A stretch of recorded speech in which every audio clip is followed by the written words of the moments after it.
Hey, folks, welcome back to the show. This is the UX+1 podcast. This is episode number 3, and we are talking about your ego. We are all here to be designers, but can you be too much of a designer? What happens when you're too wrapped into the work, too wrapped into being right, too wrapped into yourself? We'll get into that, and you'll love our chat with our plus one today, who needed some help with her confidence going into her interviews. Very thoughtful topic today. Let's get into it.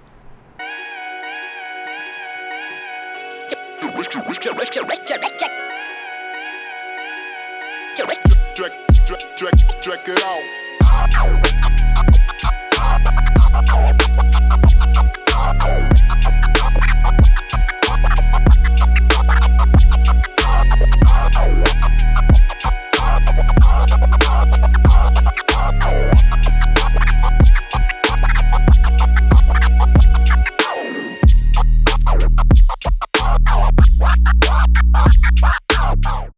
If this is your first time joining us, welcome. On this show, we discuss various topics under the umbrella of user experience and product design. And we have a very special format to this show, and that is who we've invited as our plus one. A plus one is our guest. These are the folks who are having some difficulty in their UX career search. We take a look at their materials, like their resume, their portfolio, and we give them some expert advice and help to get them past their difficulties, get them past their challenges, and hopefully see them higher.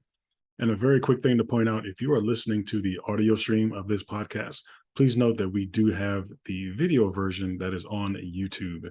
You can find that at uxdesignjob.com/podcast.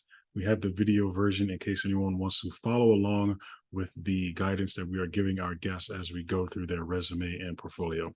So just want to make sure everybody knows that. If you're interested in appearing on our show, we'll have some information on how to do that at the end. Until then, let's get into today's show.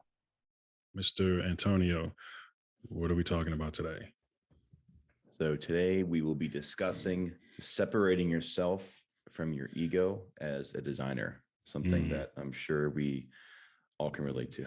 Yeah. And honestly, I think this is one of those things that gets easier as your career goes on. I guess maybe I shouldn't say easier. I guess that's really dependent on your personality.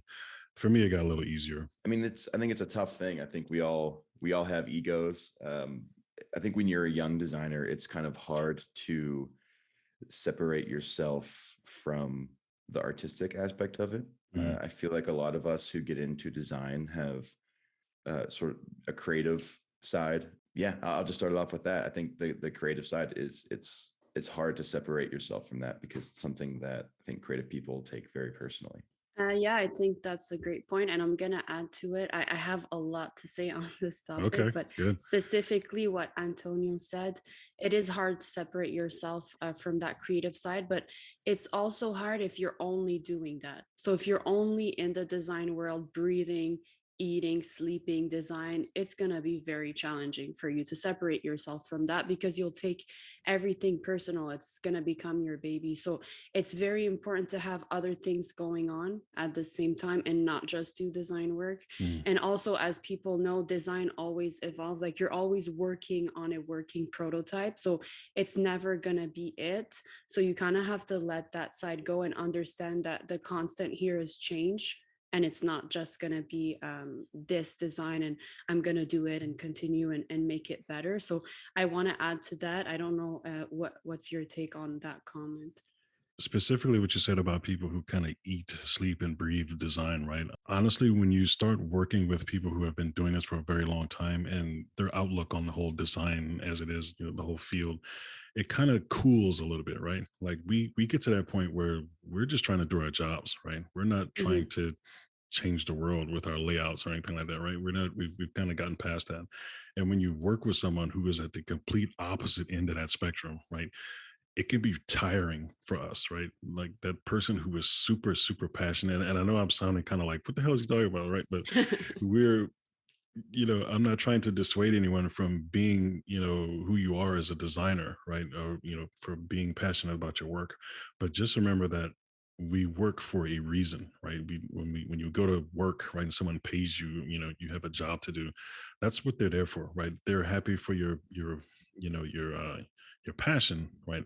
But not to the extent where you kind of alienate your coworkers, right? Or you put yourself in this bubble where you only see things from a designer's eye, right? You have to have a business eye, right? You have to have an eye for being a good colleague too, right? You can't set that kind of stuff aside. I recently put out a post, and this is, I'm transitioning now into how this can kind of limit you, right? How this can actually hold you back.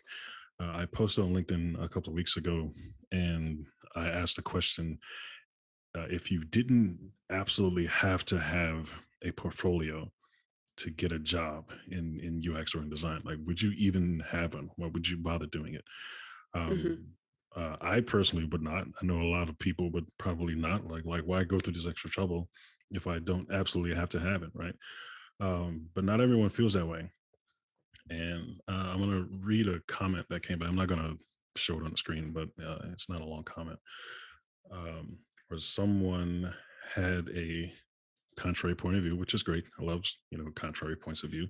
But this person said, "I think I still would. Right? I love having a website and being able to show what I've done and work that I'm proud of.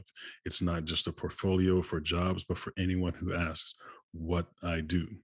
Sometimes it's just easier to show them.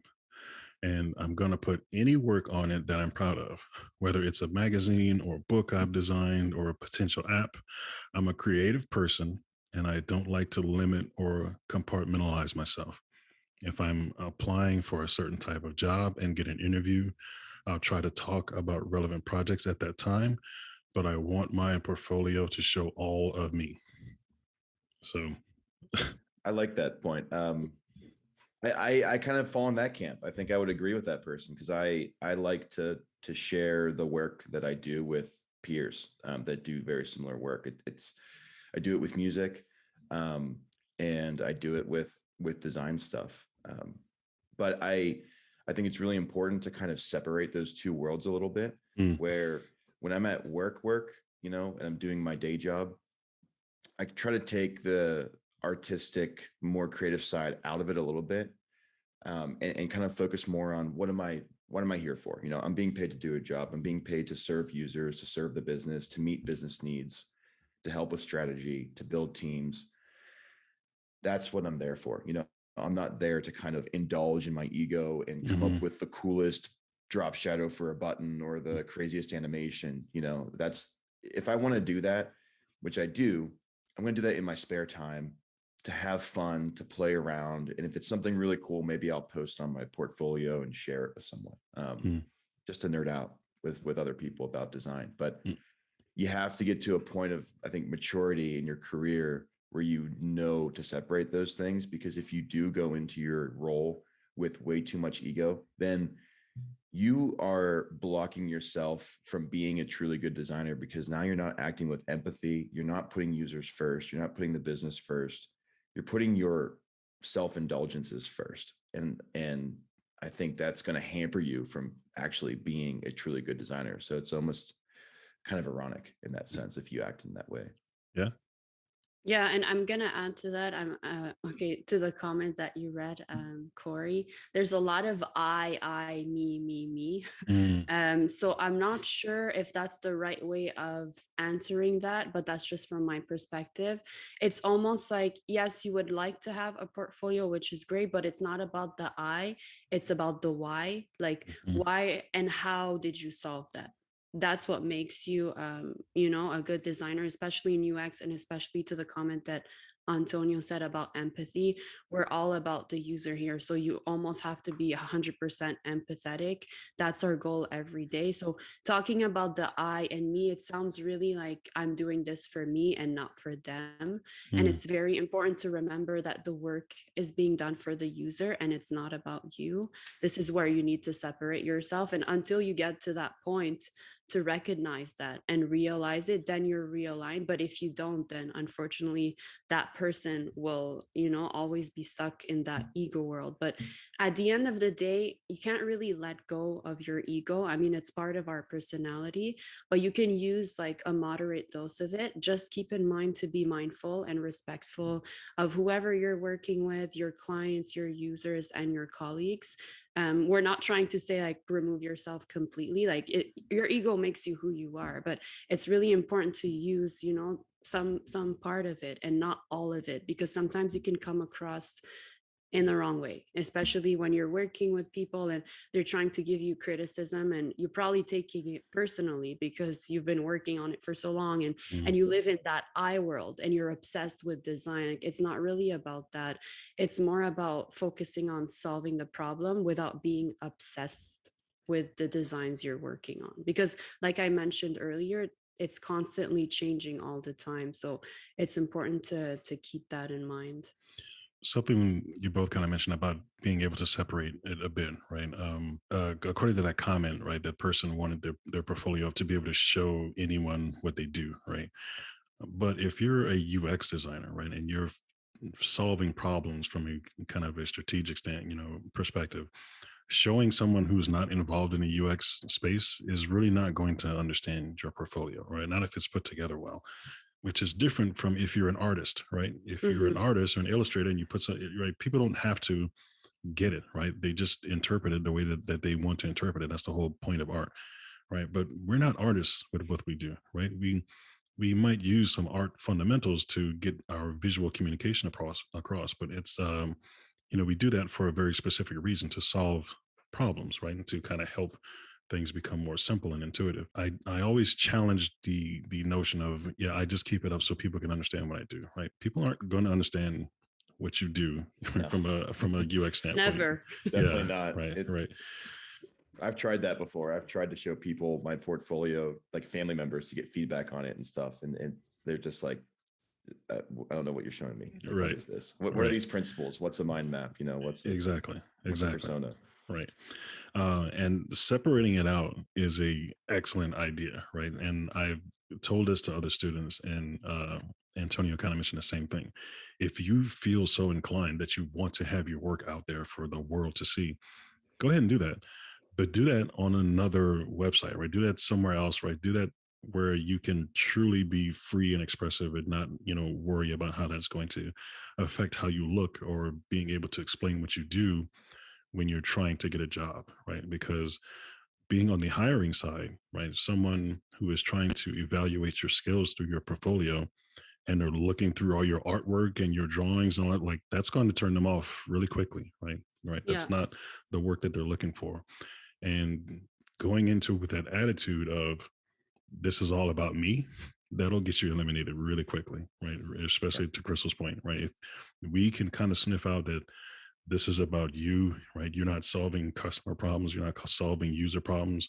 You're doing things to inflate your own ego, so to speak. That'll get you eliminated really quickly. Yeah. Hmm. And it's all about like the humility. Crystal kind of touched on this. The having being humble as a designer and having humility doesn't mean that you are so evolved that you can completely separate yourself from your ego 8 hours a day. It just means that you have enough emotional awareness and maturity that you can manage it, Mm, and that you can say, hey, I'm I have an ego. Being humble is admitting the fact that you have an ego, but I'm also mature enough to be able to not let it completely overtake everything that I do and overtake me as a designer and define me as a designer. Because at the end of the day, this is a very collaborative and sort of public position where you have to work with a lot of different people and a lot of different perspectives, and you're going to get a lot of pushback from different directions. And if you haven't figured out how to manage your ego, I think you're in for kind of a painful experience, to be mm, honest. And yeah, to add to that, I feel like some of that problem starts, especially if you're studying in design. I think there's a gap in education where they don't focus on separating, the I from the actual why. I'll call it that way. And I think if somewhere, if it would start over there, and my teacher, let's say, would have told me, you need to be a bit more humble because out there it doesn't work like that. If you don't have someone that reminds you, and you've never worked in the work field, when I say never, like never even had a regular job, then you don't really know how it is. And you come out from this program super proud, your ego is up to the roof, your portfolio is great, but it doesn't mean that that's how it's done. So I think in education, there is a gap for that, and I think they could fill it up a little bit and help educate designers on the best practices of how to work in an environment and collaborate with stakeholders and clients, and without any drama, or without becoming a diva designer, as we call Yeah, yeah. I'm so glad you because I was about to say the D word again, right? Which is it. that notion about being a diva, right? A design diva, right? That is, and we're going to talk more on another episode, I'm sure, about working with other folks, within the space. Like it's especially when you're working with engineers, right? And I'll just call them out for now. I'll tell you one of the best ways that I'm always uh, being ingratiated with my engineering team and with my tech leads, right? Is letting them know upfront that I am not a design diva, right? And I'll tell them, like, when I have a sketch or an idea or a problem or whatever it is, then I'm framing that in such a way to say that, hey, this isn't about me, right? It's not about me at all. I am totally open to whatever the solution is, right? Here's my first take, or here's my pass, or here's my assumption, but I am totally open to going any direction based on what we learn, right? This is absolutely not about me. You are not going to ever hear me say, this is the direction we need to take because I'm the designer. And when engineers hear that, man, they're your friends, right? They're gonna have your back. They're gonna watch out for you, and they're going to be your partner in that company, right? And that's Yeah. exactly what you want. So being careful to not take that stance of I'm the designer. I'm 100% responsible for the UI and the interaction for this entire application. That part of it is true. However, taking it that extra step to say, because I'm the designer, everyone needs to kind of get on board with what I feel and what I think. That's going to make you hard to work with, right? That's Mhm. going to get you enemies at work, right? Yeah. You're going to be labeled a design diva, and you're going to have a very difficult career. And there's a lot of nuances to that point you just said, even depending on the product you're working on or the industry you're in. If you're working on really, really complex products and you come up with a design without a deep awareness of sort of the technical constraints or the capabilities of what the dev team can do, and then you go to your handoff meeting and you talk with your developers, a lot of that design could change. A lot of that Hmm. design could alter. I've experienced that, and that the first time that happens, it's kind of a bummer. It's kind of like, man, I thought I had nailed this, but that's again when, and I'm going to say this a lot. That's when you go back to the process. That's when you kind of lean back on what the process is and why it's there, and it's there to serve the users. It's there to serve, the overall goal, and that helps you kind of just realize, okay, just like you said, Corey, this is my first pass. This is my assumption, but this is not like the end all be all, because in reality, there's tons of solutions floating out there. We just have to figure out which one is going to work best for us in Hmm. this situation. Yeah, and one more thing on top of that is, if you do feel strongly about a direction that you want to take, right? That's okay. Be okay with it being wrong, right? You have to be Mhm. absolutely okay with saying, you know Yeah. what, I am the designer. I have some intuition. I've seen this kind of thing before. I'm going to take this forward, right? But if it's wrong, if it falls on its face, I'm okay with that. Yeah. That's important too. And to add to what both you were saying, this is a great subject within this topic. I think the issue here, and this is from my assumption, but it's about communication and confidence, and especially being scared. So Mhm. we're scared of not being right. We're scared of not giving the right solution. We're always reaching for that perfectionism, but there's never like there's a time where you have to understand that you might not have an answer, or you might not have the best solution, and that's fine. What you need to focus on is what works best for the users. And when you're collaborating with engineers, developers, anybody on the team, it's not about who's wrong or right. It's really about what works best for the user. And like Corey said, if you're really feeling strong about what you're saying, make sure to back it up with research, and not because you're the designer and that's what I said, so this is what the answer.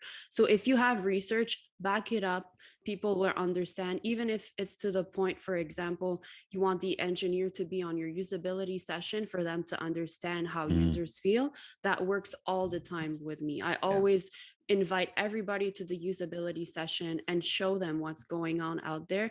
And never, I can tell you right now, I've had someone that said, okay, we're going to stick to that solution.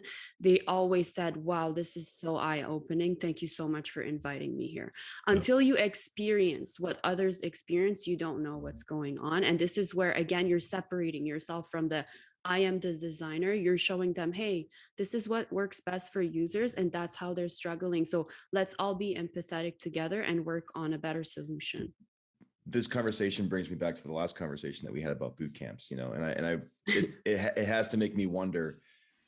I feel like boot camps put a lot of emphasis on the portfolio, and yes, the portfolio is important to get your job, but I wonder if that feeds into the ego. I wonder if boot camps are teaching new designers, or blossoming designers, are they teaching them good practices emotionally, and how to kind of handle these things and get ready for these sorts of realities of the job world. With that, I'm going to look back at the notes here. I think it might be important to quickly discuss what are some ways we can help new designers sort of avoid these pitfalls and avoid falling into egos.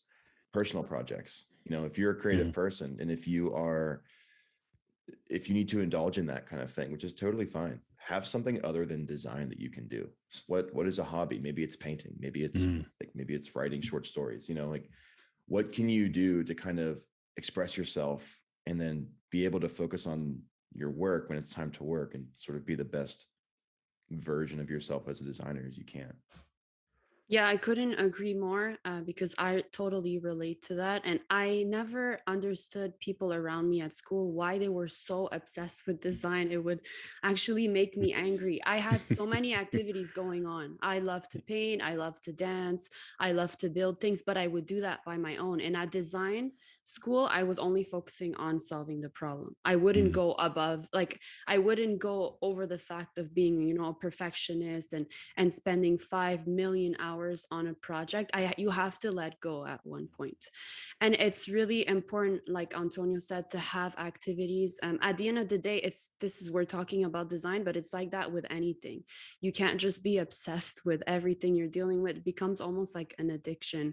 You're almost addicted to design. So you want to get away from that and balance your life out. You can try to practice mindfulness, maybe meditation can help control and drop your ego. I know we were discussing, I'm going back a little bit, about school and boot camps. I think if there would be an activity where you can role play during the class or during the boot camp and understand what it feels like receiving comments like that or giving them out to someone, it gives you a bit of practice, because they are so focused on your portfolio, your skills, this application, this, that, they kind of forget, the world out there is not just about that. It's most of the time you spend so much time with your coworkers. yeah. It's so important to have a good relationship with them. So practicing those relationships and role playing, I think, is something that's missing. Yeah, yeah, and when you start interviewing, one of the things we hear a lot is build rapport with the people you're talking to, right? How do you do that?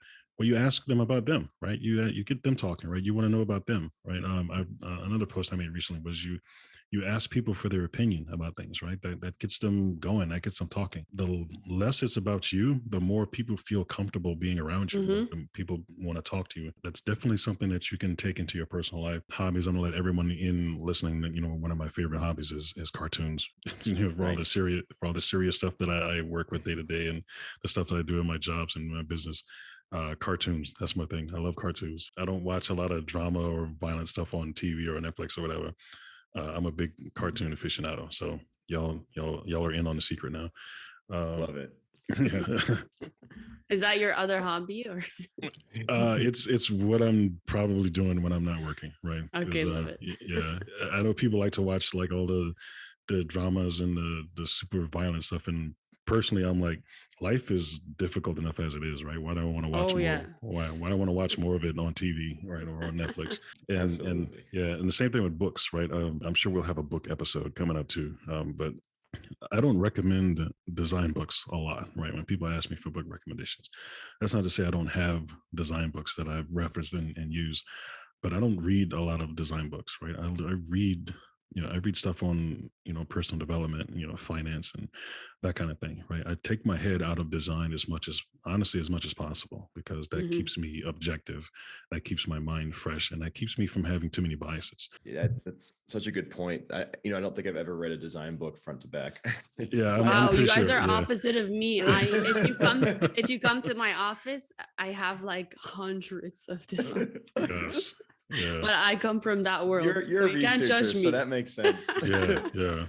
I keep them for reference, and I've got like highlighted portions of them that I'll pull out, and I look at the sprint book a lot and stuff. But Mhm. yeah, I mean, and back to Crystal's point about role playing. Just a quick point on that. When I was getting started, I had a great mentor.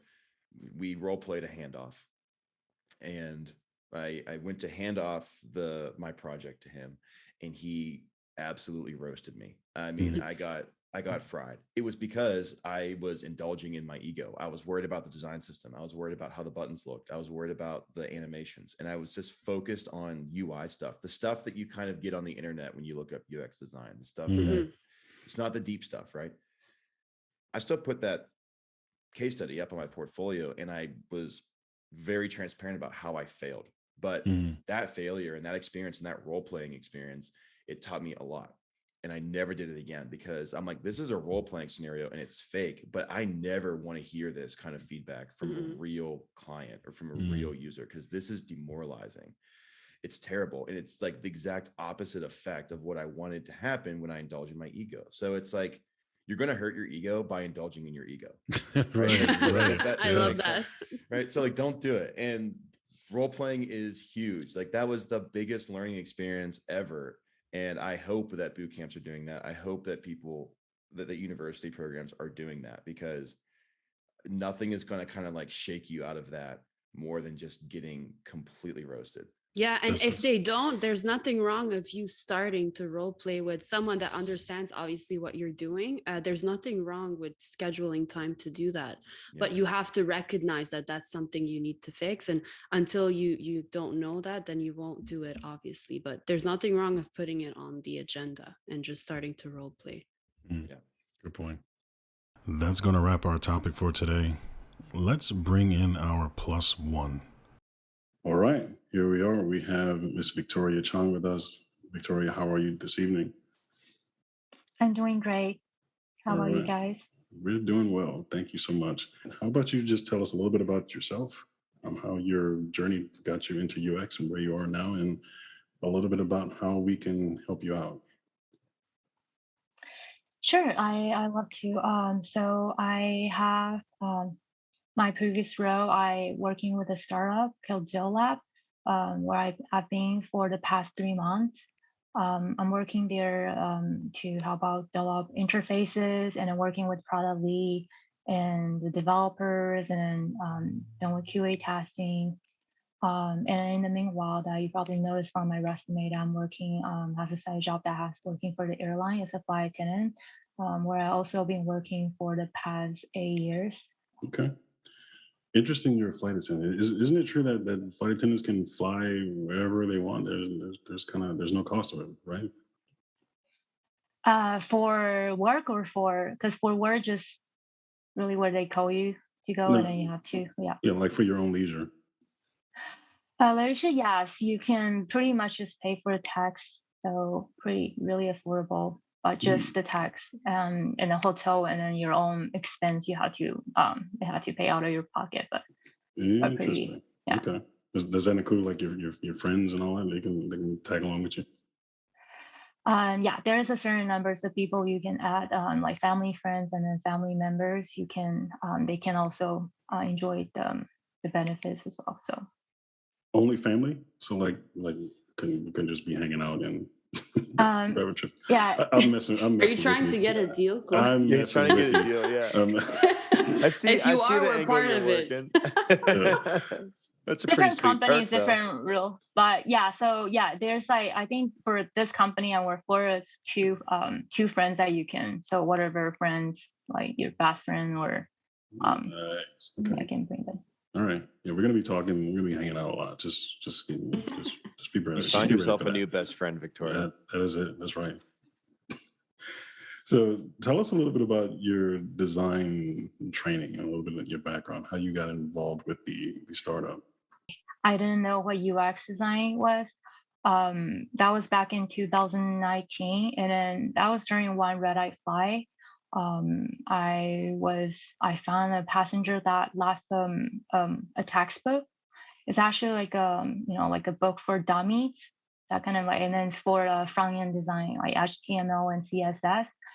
And so I had nothing to do like to prevent myself to fall asleep, so I just started reading it, and then that's where I started to be familiarized with the subject, and then so I came back, and then I thought that's quite interesting that you can build up like website using the front end development, and I talked to my sister that like, and then she was working as a product manager at the time, so and she introduced me of UX, and she said maybe I always like you're like you like creative and then design space. So I think the next month, and I did some research. I applied for a boot camp called Design Lab, and then once I passed that course, I went on to with the immersive boot camp, where we done like four different projects, cornerstone project, and then um, that involves like web and also responsive design. Okay. Okay. Gotcha. So two things of importance I noticed that the first one was really interesting how the universe kind of brings things together, right? You just randomly found a book that someone left behind. And the other thing is everyone watching and listening, check your belongings when you get off a flight. Otherwise, the flight attendants are going all through your stuff. But aside from that, you said you started interviewing and you got one bit of feedback that kind of stuck with you. And you said it had to do with your confidence level. And I wanted to talk a little bit about that and get your take on how you really feel about that. Do you feel that the feedback was accurate? And if it is, just kind of tell us about it. That one, the ones that more impacted with me is actually the one that is within the same company that I'm working with. And yeah, so that was during the second round, that second interview, and the panel team was they were telling me straight that we don't think that you will be fitting with this team, and they were mentioning about the politic, and I think quote by quote is that what they said, they you're not gonna fitting well with this politic. I also got me questioning like how to improve in that seg- segment, or like how that area. Um, so that's why as soon as I saw your coaching session, I just booked it with you, and then Okay. Okay. Gotcha. So you got to a second round interview. They said they weren't, they didn't feel that you would fit in well with the company politics. And then they felt you needed a little more experience. Is that right? that's correct. And also during that time, there was a phone call that, and it was one of the lead hiring manager were mentioning about we don't hear you have confidence Mm. when you talk about your work. So um, and then I think she want to see if I can tell the work more articulate, and also with that's what I'm guessing. Like it's about just showing them with more some more level of competency. So Hmm. Okay. And this was a phone call, so not a video call. Is that right? that's a phone call first, and then move on to the video call. That was like the pre. I think the hiring manager was really trying to see. see me like doing well on the second Hmm. interview. So Hmm. we're having this.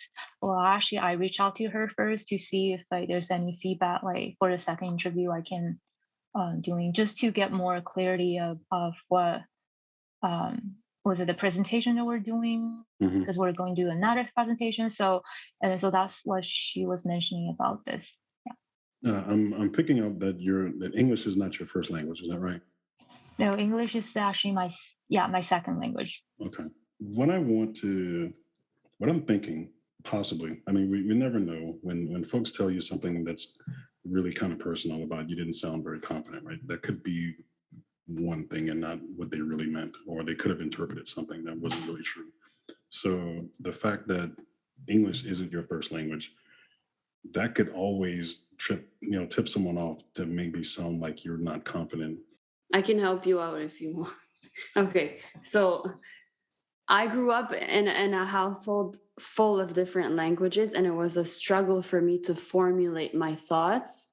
And so they're strong and they get to the point, and I sound confident with it. So maybe that's what Corey's trying to say is because you think in a different language, like I think in French, then I speak in English.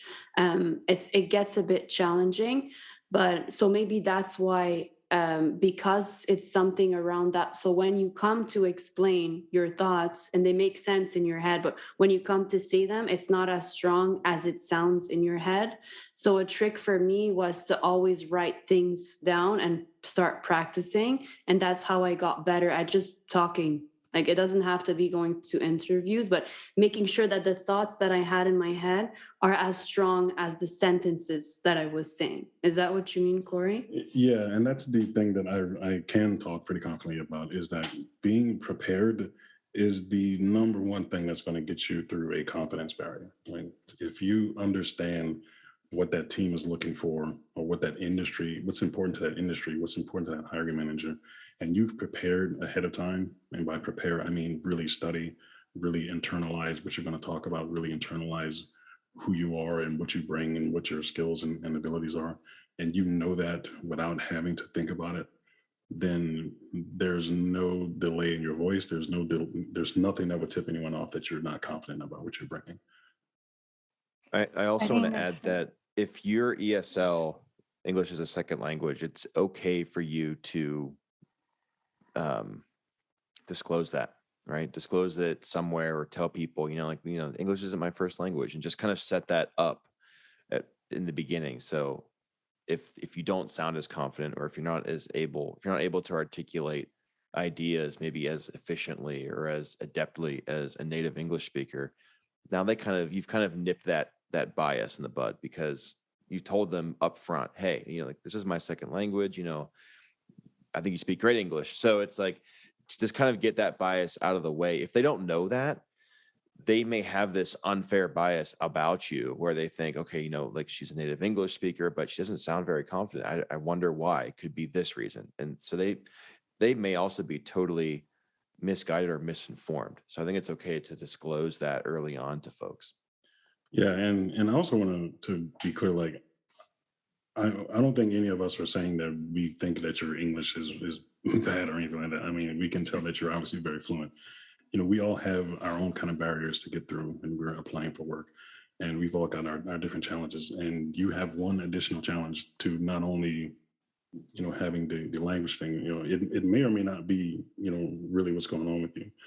But there's also just the natural nervousness of being new, right? You're in an interview situation. It's a stressful situation as it is.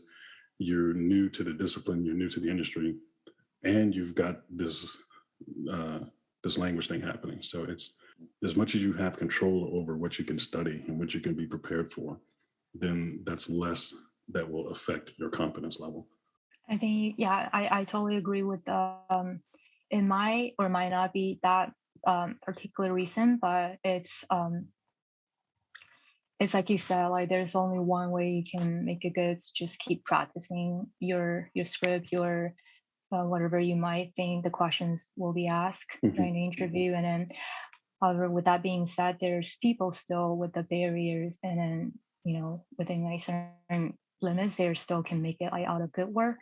I I myself, I might consider my personality might be one of the reasons too, because I tend to have more I don't want to say like I'm more like submissive kind, or like I talk more, not come out way like sharp, or like Crystal said, like Hmm.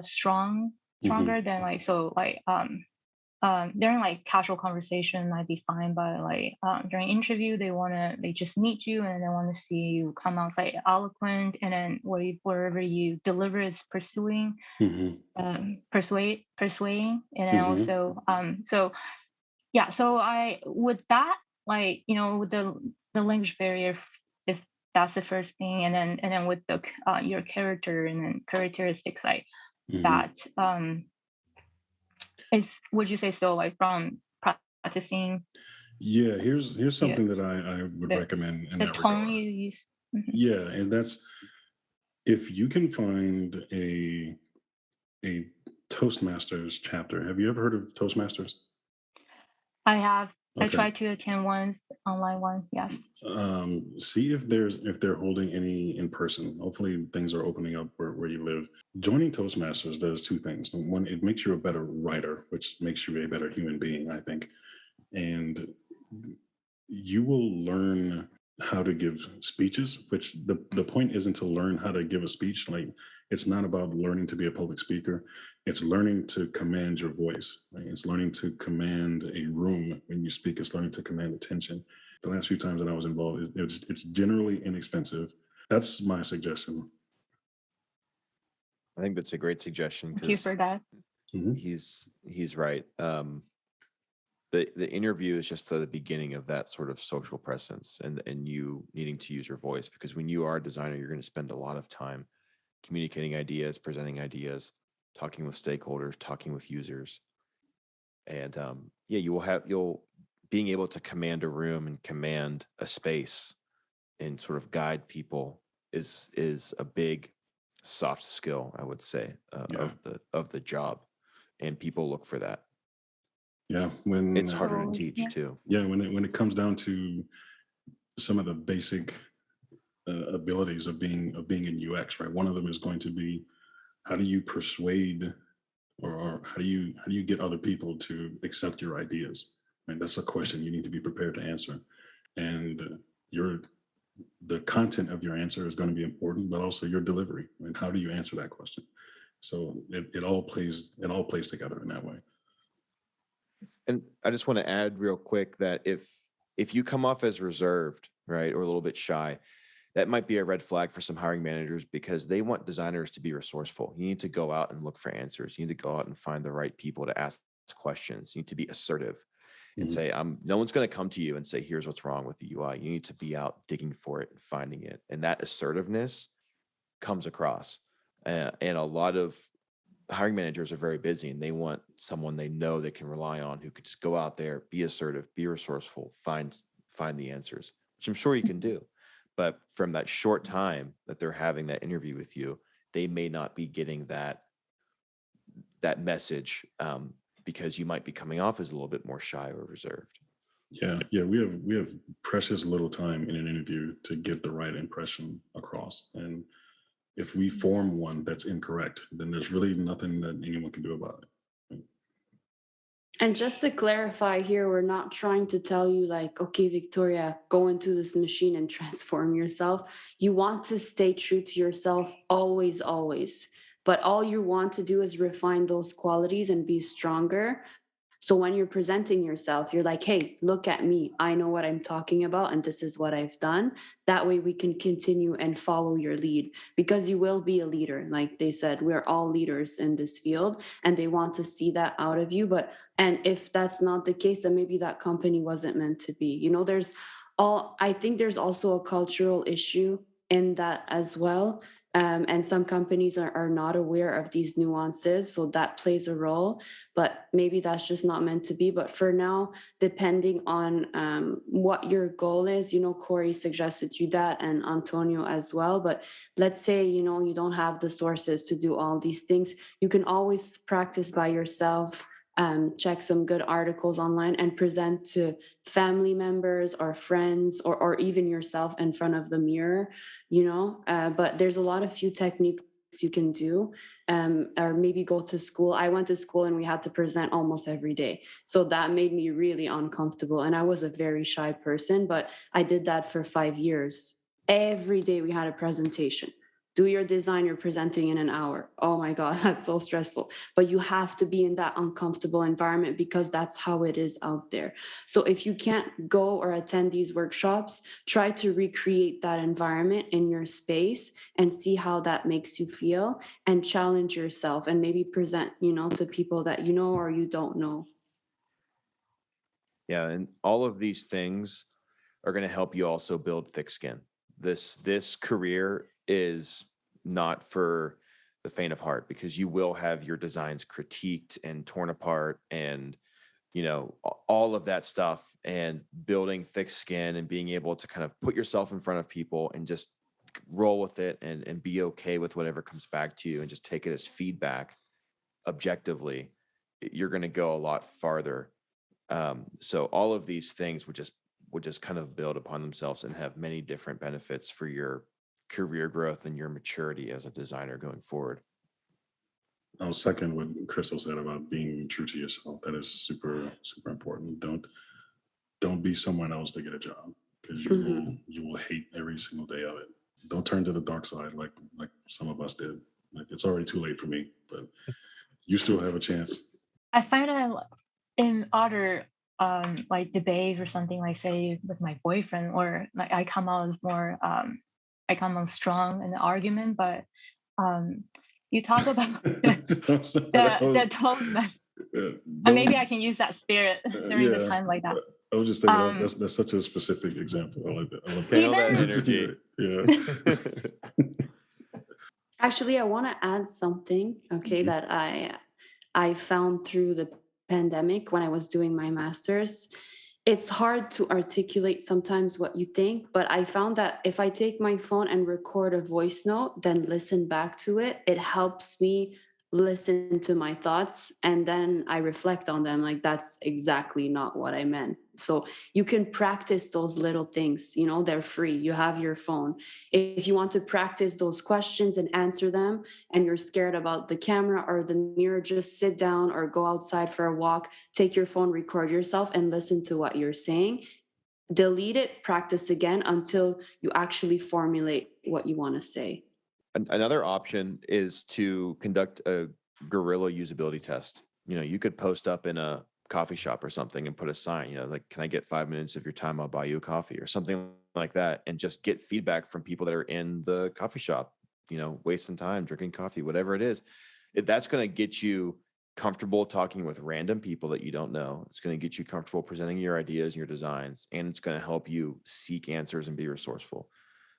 There's all kinds of little things that you can do like that. And it also helps build UX experience that you can translate back to your portfolio and say, I have some raw real world experience. I went out here and I did this.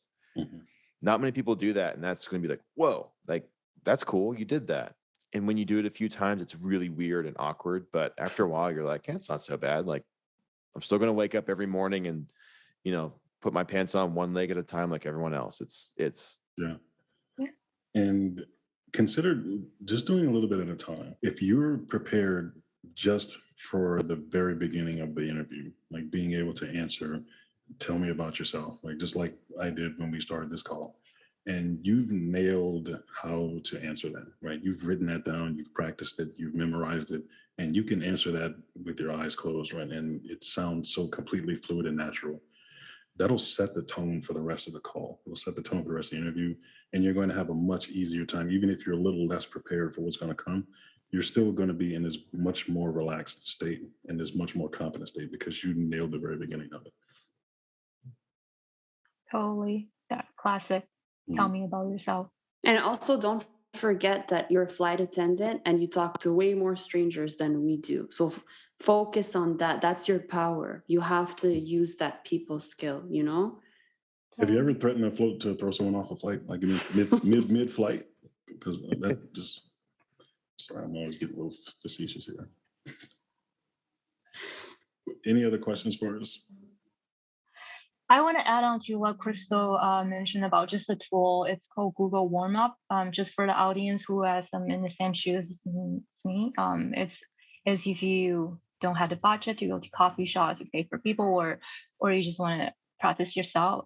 Google Warm Up is like they shout out questions to you, and then you'll be able to record it, and you'll see yourself, and then you will probably be like the first few rounds like me that I recorded myself, and I was like I totally don't want to hire this person like, and then you'll have like this realization, and then only when you see what's like the something you don't do good, then you will be able to improve on that specific maybe your expressions, maybe like the tones that you use.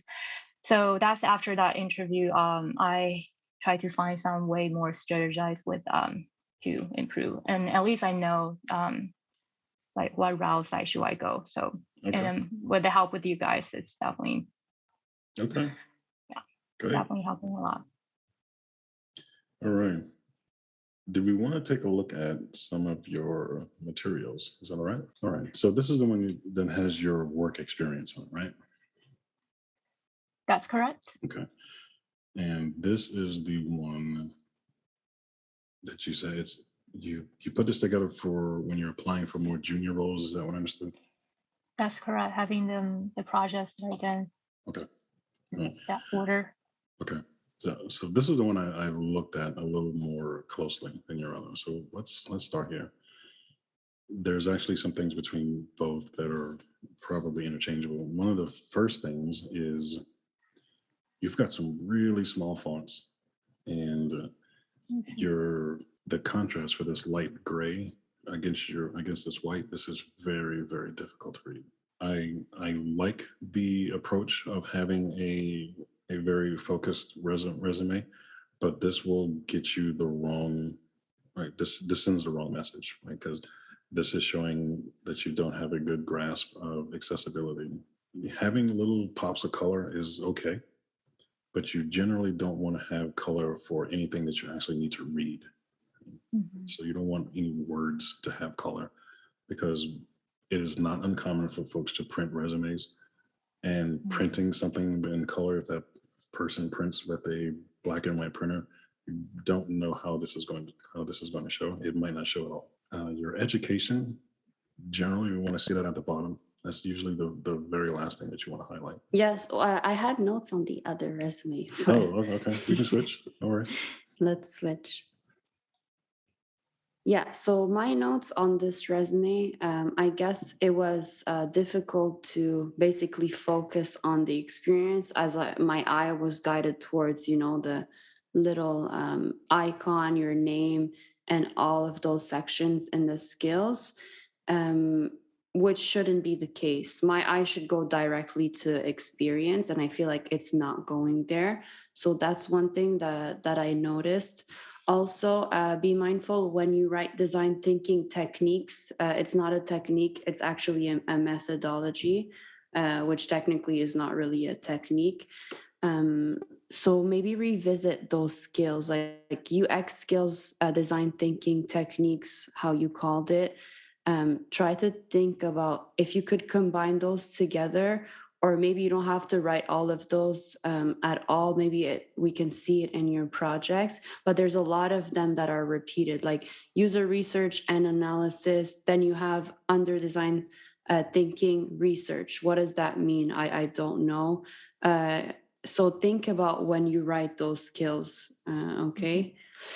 Also, something that I noticed is I was trying to find your email, and I was like, where is it? But it was in gray and it was really small. I really had to look for it. That's something that should be really easy to find, especially if I want to hire you.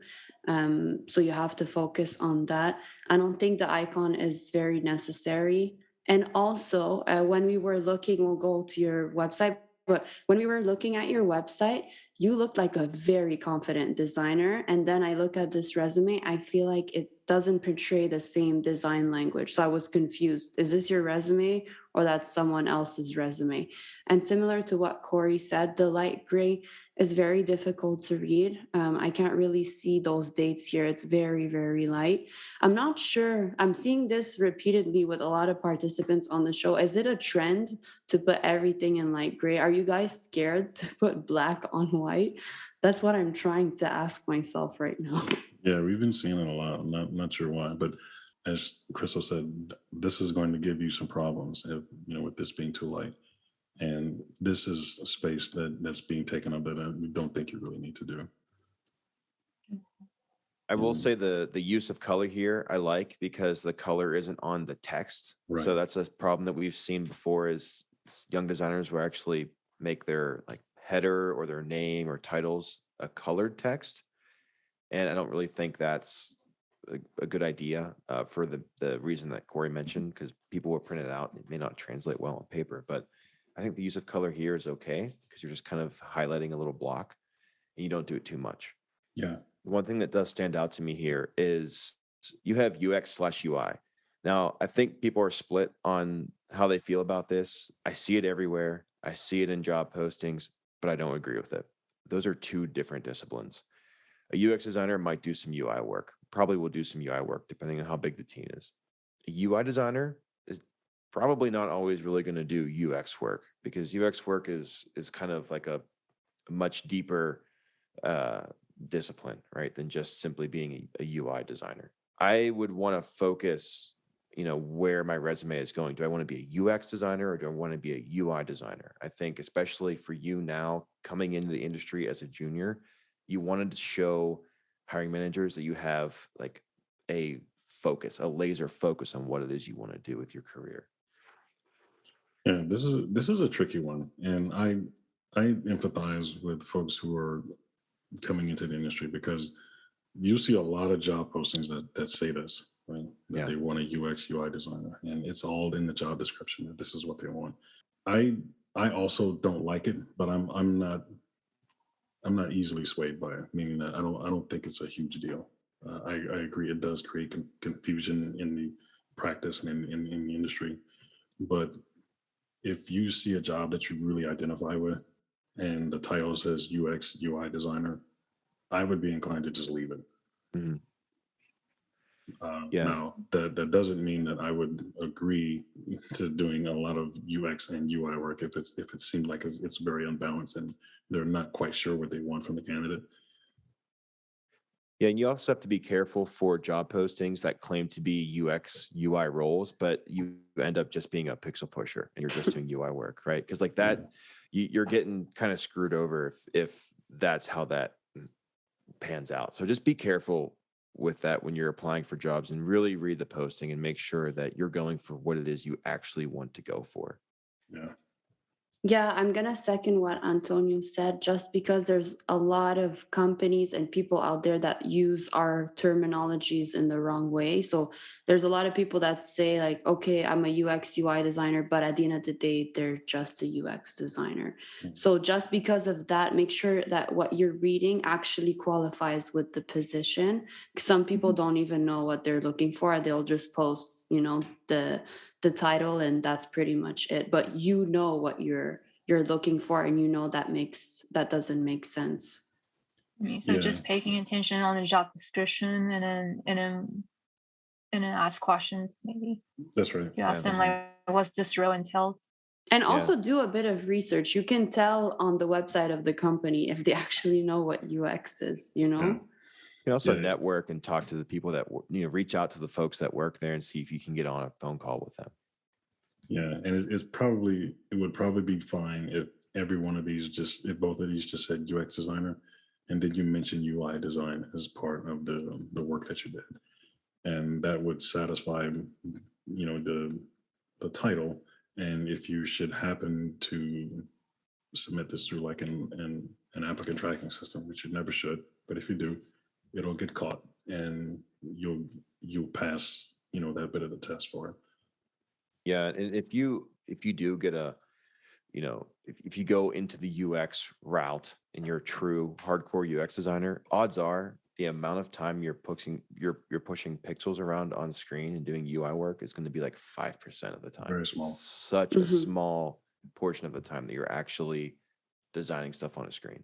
There's an urgency that I have to change, which is the fonts for sure. Right now, this is a hot question that it's very, you hear like different versions, like whether 2 pages or it has to be 1 page.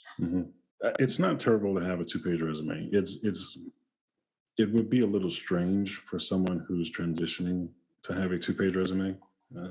If your experience doesn't really span very long, then it's a little out of the norm to have a 2-page resume. Right? I've been doing this for 15 years, and I only have a 2-page resume, and that's because I trim my resume a lot.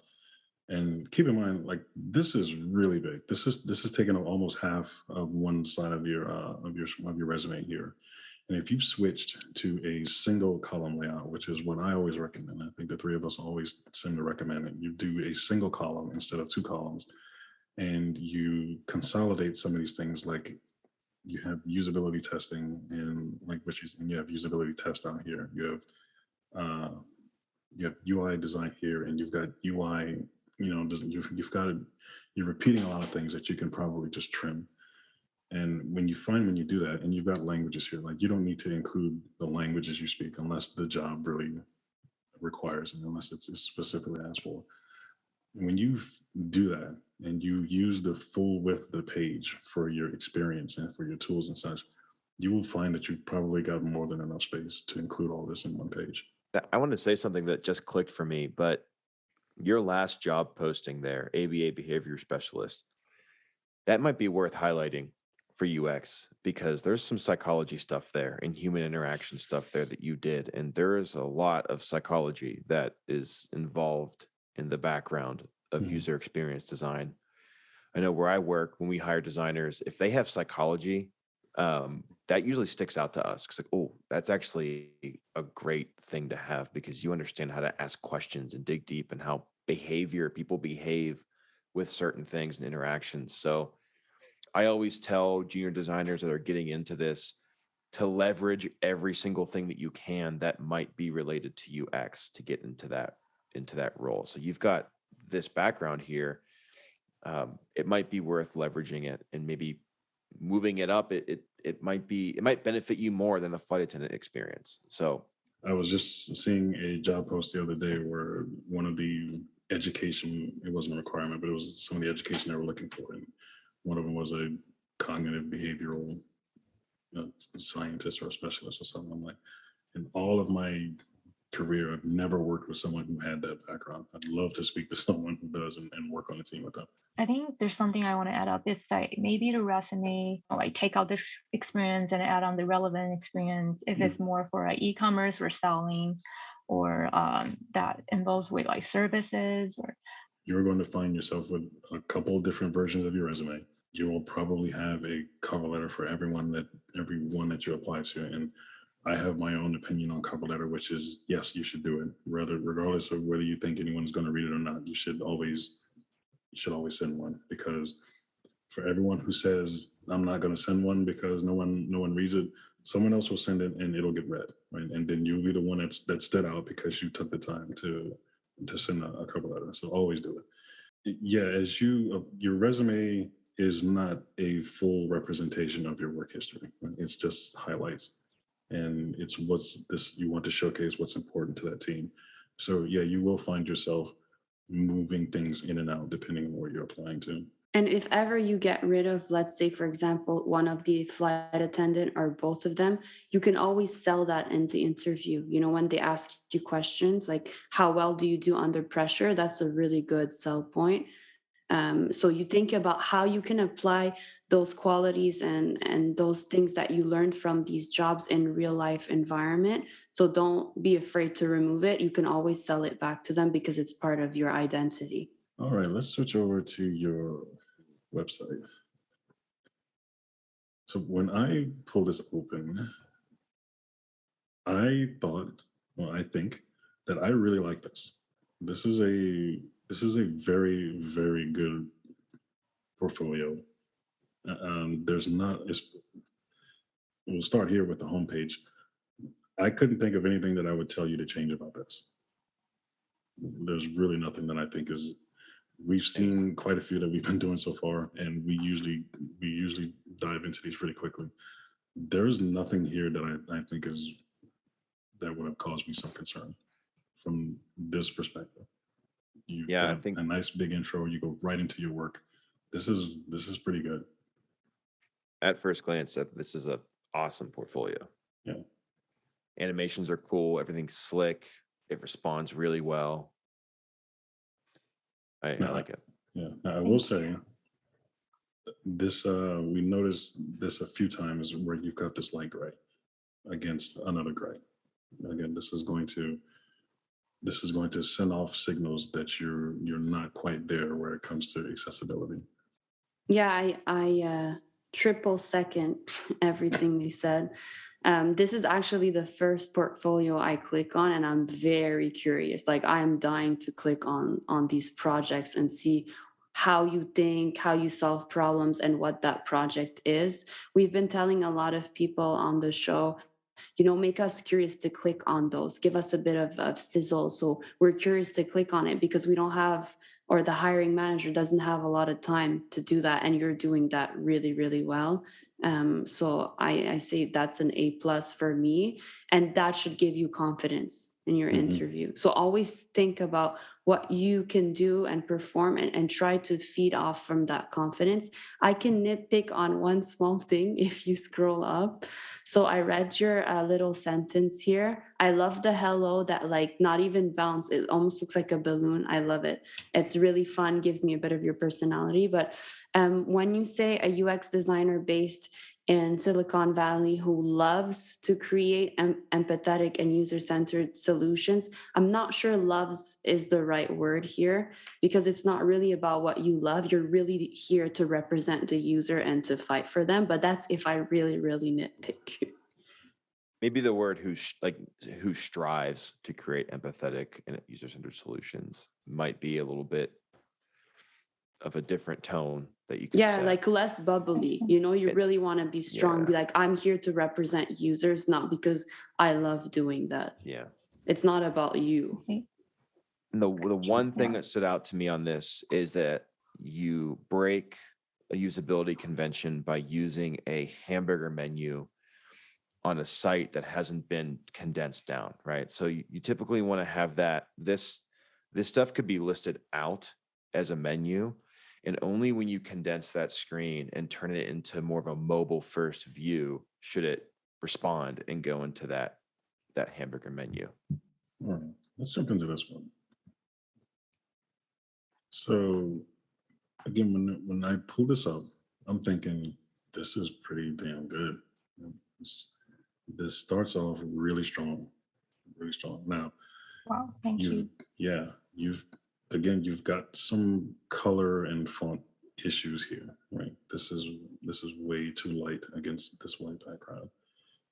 Mm. And you've got some really small fonts also throughout. Right? This would be another accessibility issue. Mhm. But this starts off really strong, really strong. I would caution against using different font faces. Right? Try this. Generally, it's a lot easier anyway to stay in context when you just have one font and you just use different font weights and different sizes. But this is a little strange from a hierarchy standpoint where you have this very small font and then you have this big one and then you have this kind of regular size body font. This kind of breaks a lot of hierarchy rules here, right? So you definitely want what's most important, what's second most important, and then what's third most important, right? Make sure it reads and makes sense because again, this will be another accessibility issue for someone Mhm. who may be using some kind of assistive technology, and Mhm. this will speak to the user in a very strange way Mhm. if it's not in the right order, if it's not a good order, I should say. But again, the overall layout, this was a really, really strong presentation from the beginning. And we got here, then I started to get a little sad, right? Especially seeing this. This drives me nuts when I see this. Right? that you do not need to lay out your case study as this very, very linear and very clean process, because that is not how we work. Right? It is not linear. And there was a Mhm. lot of this. Right? There was a lot of methodology here. I'm generally not, and this is a personal thing, so you're going to get different answers about this. I'm not the kind of person who really likes a lot of creativity when it comes to research, because this is things that you're going to share with your team, you're going to share with your senior leadership and your stakeholders. Your customer doesn't see this, right? They're not buying this from the company. They're not buying any. Get some more stuff down here. I'll swing back up in a moment. Yeah, it's like they're never going to see this. They're not paying for this, right? They're paying for like this. They're paying for your synthesis, which you actually found, and how did that inform the design. So I thought of all of the methodology research that you showed here, this was the most important, right? What did all of this mean? And how can you tie that back to what you actually designed? That's what I would really like to see. This very, very detailed step-by-step methodology, you will lose a lot of people when as they go through this, because they're just not going to read it. Mhm. Yeah, I couldn't agree Yeah. more. If you could scroll up, I have a few comments to add. I actually read this one, so you're very lucky. I usually do not read, but it caught my attention. Like I said, I've been curious since I clicked on the project icon. Scroll all the way up to the title of the project.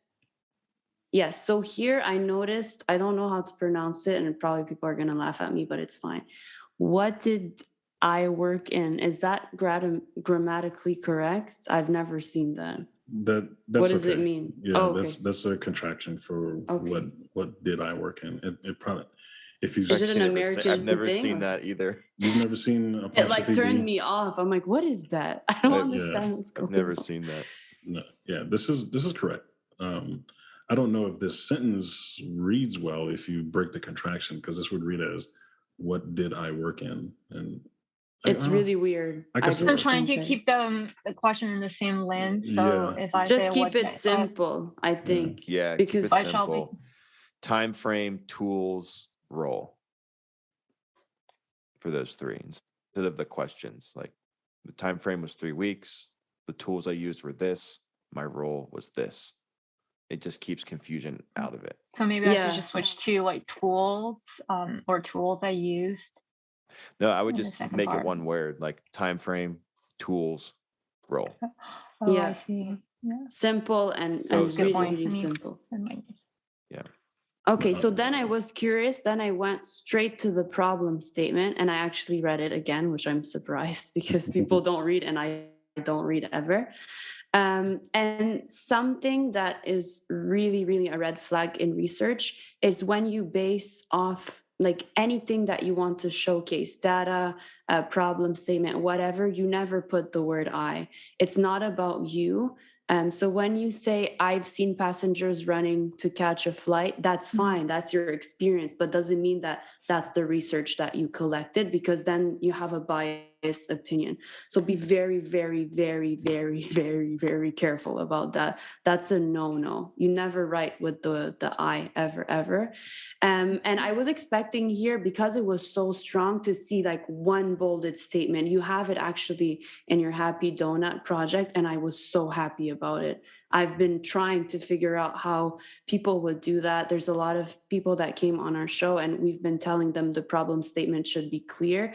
And I'm still digging here. I still need to read more. So I read your problem statement, then I went on the other ones, and I wasn't sure. So it's strong, but there's too much text, and be very careful with the I. So you really want to be as strong as your story, be strong with the content as well, so I can keep going. Because at one point I stopped scrolling. There was too much mm. going. There was too much content. Yeah, and people don't read. I read because I was curious, but I would never read this. And I said That's this a last good time, I'll point. say it again. The users, you have to consider the users of your portfolio. The users of your portfolio have very little time. They don't have time to read stories. They don't have time to do much of anything.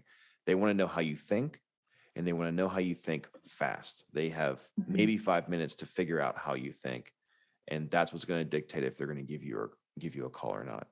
So it's your job to present them with your thought process, your method for finding solutions to problems and identifying problems to begin with, as quickly, as efficiently, in the most lean way possible. That's what your portfolio is there to do. It's there to get you an interview, and then you let it collect dust like the rest of us once we have a job. Yeah, yeah. But on the same, like I said when I started, this starts off really strong, right? This is when we first got into this is such a great way to do this. If the rest of your case study was similar to this would be a slam dunk, Yeah, you would 100%, nail it. 100%. right? It doesn't, everything that you captured about this, the story of your research and what you found and what led you to want to even explore this, you keep that, right? You keep that, but you don't have it here, right? You have that in another deck somewhere, or maybe in another format. And when folks call you, that's when you give them all of that, right? That's when you go through the full detail of what it took to put this together. When they come to your website, we really just want to get an idea of what you were working on, what was the problem, how did it turn out, and that's really it. Like, does it look good? Did it come out okay? And if you nail just a couple of things, like tell us a little bit about what you learned, how did your research inform the design, and if your design itself looks pretty clean, it looks pretty decent, that's all it takes. That's all it takes for them to call you. Mhm. These Oh, details are great for that portfolio walkthrough in an yeah, interview. yeah, because This, they're going to ask you to do that. They're going to want you to walk through, and then you don't want to come to a portfolio review and pull up the same website that they already saw and walk them through that. Right? You want to have this on the side waiting for them, and you Yeah. just give them a little bit of it here. The presentation stack that you're That's right. referring to. yeah, That's right. always have a slide deck for your interview. Don't ever show your portfolio in an interview, like your website. Mhm. It's so hard to follow when you're the interviewee and you're watching someone scroll like this. Mhm. You will see them just completely lose focus and just stop paying attention. So that Yeah, it's slide very deck, distracting. yeah, Yeah. Now, I will give you one caveat with that. That is also a very personal thing to the person that's interviewing you. Because my boss, he absolutely hates slide decks. He there you hates them. go. He hates them. Yes. And I pulled up one when I was interviewing. He's like, no, I don't want to see that. Just tell me about your project. So I went to my very bare bones website, and exactly like we're telling you to do this, and that's what I walked him through, and he was happy about it. He's like, I cannot stand slide decks. Please don't show slide decks. So be flexible and have both. Have both. More of Yeah. the story. Yes. Have both. Always have a backup plan. Exactly. Yeah, you always need a backup plan in case something crashes too. So many tech issues on the Yeah. net right now. Yeah. Or maybe, yeah, like shout out to them and to ask, To like, what? hey, would you like to ask them? Would you like? Would they Yeah. the preference? Maybe. Yeah. That's an excellent idea. Excellent idea. You can even great companies will tell you what to expect for that Mhm. interview. But you can also even get those details worked out before your interview so you don't waste any time once you're in there, because it's always nerve-wracking to like set up your screen and figure out what you're going to show. It's nice to know ahead of time, like, I've got it up, I'm ready to go, let's get this done. Yeah. So Yeah, and it also shows that you're very proactive. yeah, that will stand out. Like, oh, she asked, what she should be presenting. That's great. Hmm. And I just want to reiterate really quick the design process, right? Like, going through this case study, it is very systematic. That is not, I'm not sure if that's how you conducted the project, but when you're doing this professionally, it will not be linear. It will be, you might start out with a sketch. You're going to do all different things Mhm. in different orders, maybe 3 of them at the same time. Just keep that in mind when you're putting these case studies together, that it doesn't have to be this linear systematic template that fits into the design thinking process perfectly. What you do want to do Mhm. is tell a cohesive narrative, Mhm. but it doesn't have to be linear to the Doesn't have to process. follow like certain order. there's no certain order, but No. it's just more like No. I can come back to do the research, but maybe I get to know the users first Yeah. and do some usability tests first if there's existing product. You Yeah. could get a prompt, you could get a task or a requirement from your PM and then go and sketch an idea up real quick that you have in your head. And that could be the thing that kicks off your research or who you talk to. You know, sometimes I start with a sketch just to Mhm. get the juices flowing. Yeah, and sometimes there's no budget for research, and you have to go on an assumption, right? Or Or you time. may you may do a sketch and you may do some wireframes. You may be doing research 3 or 4 times before you decided how to actually move forward. Right? It can these can go all number of ways, Yeah. any number of ways. I mean, I've had handoffs with developers for where I've literally given them a sketch on a piece of paper and that's what they built because they have a design system. We Yeah. have a design system we've used. I just draw things on a piece of paper. This is how it's laid out. They go build it. Yeah, So it's yeah, really informal a lot of the time. yeah. That'll depend on your team, right? Some Yeah. teams will want you to spell it out very, pixel by pixel. Some people Mhm. they need that. Others will say, look, I need you to delete this. Do you really need me to mock up something up with something not on there? Do you really need me to do that? And I'm like, no, you're good. And so it just depends on your team. Oh, the screenshots here. So again, where you started at the beginning, when you've got your really big, your really bold screenshots, much better approach than this. Right?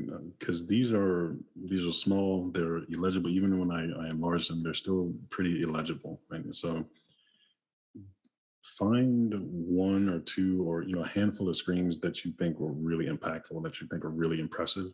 Just use Mhm. those and blow them up nice and big, nice and clear, nice and high res, and use those. And don't worry about showing all of your screens. You don't need to do that, especially on your portfolio.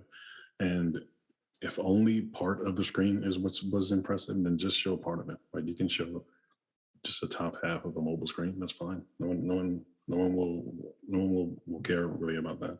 It's just Mhm. if we can tell if the design is clean and legible.